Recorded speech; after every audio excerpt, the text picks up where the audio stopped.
Thank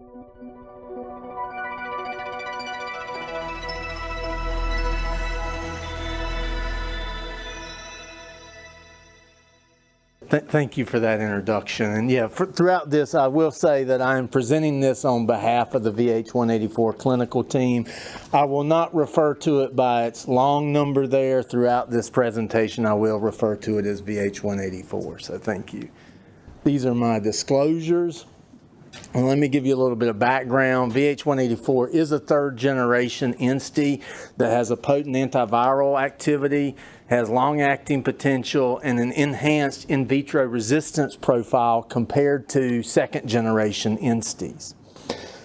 Since this medicine is intended to be used in women of childbearing potential, we felt it was critically important to evaluate clinically with oral contraceptives to see if there were any relevant clinical DDIs. So in this study, we assessed the impact of VH-184 on the PK of a common oral contraceptive containing ethinyl estradiol, EE, and norethindrone acetate, NEA.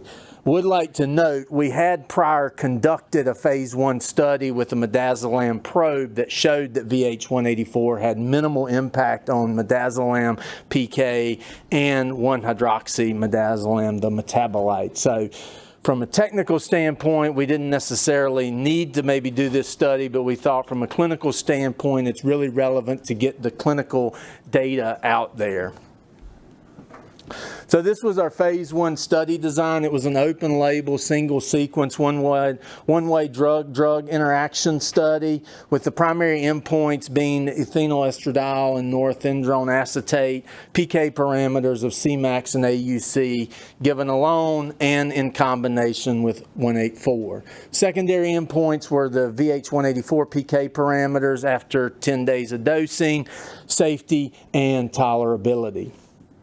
So just briefly on the study design here, we did have a run-in period of 21 days of daily oral dosing of the oral contraceptive, followed by a washout period of 7 days, upon which the participants enrolled in the treatment period 1, where they received the oral contraceptive for daily for 10 doses. Following the day 10 dose, we had 24-hour PK sampling, and then upon that they entered into treatment period 2, in which they got the same dosing from treatment period 1 with the oral contraceptive, along with daily VH-184 200 milligrams.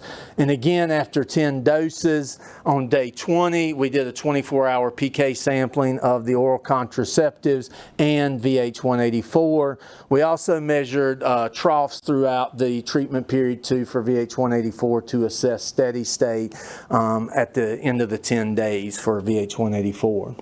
We then had a safety follow-up at day 28. These were the participant demographics. We had 26 participants enrolled, of which 20 completed the study. You can see here the participant demographics. We had a wide range of ages, ethnicity, and races. Of the 6 participants who didn't complete the study, 5 participants discontinued before treatment period 1. 1 participant completed treatment period 2 but withdrew before the follow-up visit due to relocation. So what did we find?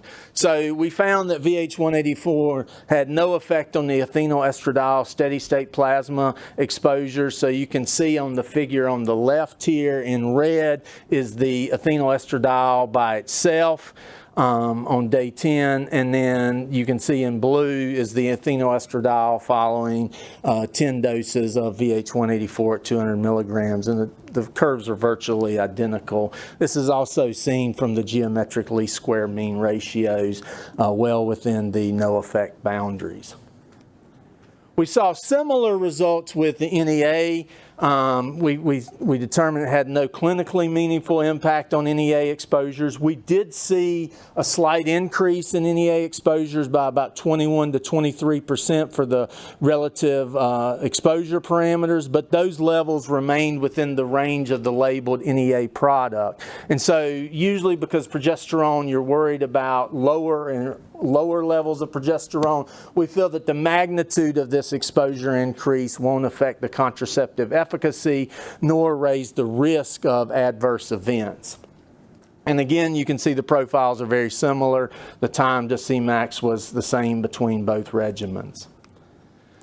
Now, while the study wasn't necessarily designed to assess the impact of the oral contraceptive on VH-184, we could use historical data from our first time in human study where we dosed VH-184 160 milligrams every day for 14 days, and we assessed the concentrations in this study compared to those, and we saw that similar, once you kind of normalize for dosing, similar exposures were found in this study, indicating that the oral contraceptive really had no effect on VH-184 exposures.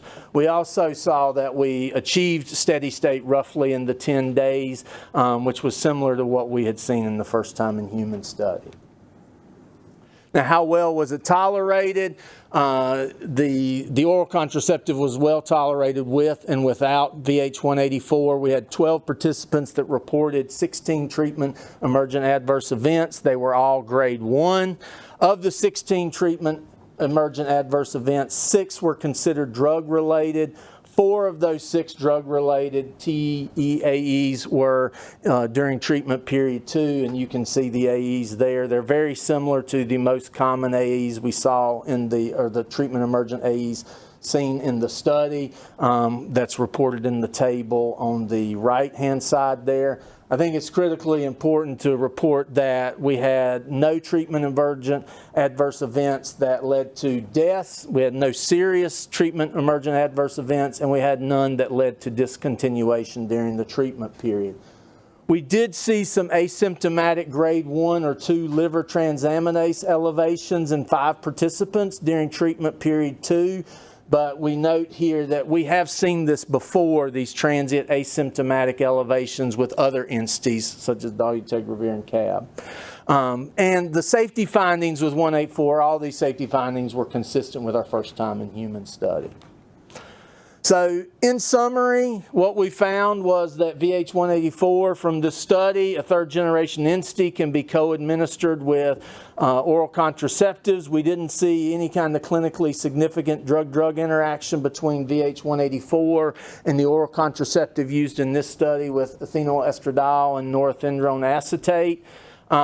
These results indicate that VH-184 can likely be administered with oral contraceptives without impacting the oral contraceptive efficacy or VH-184's PK.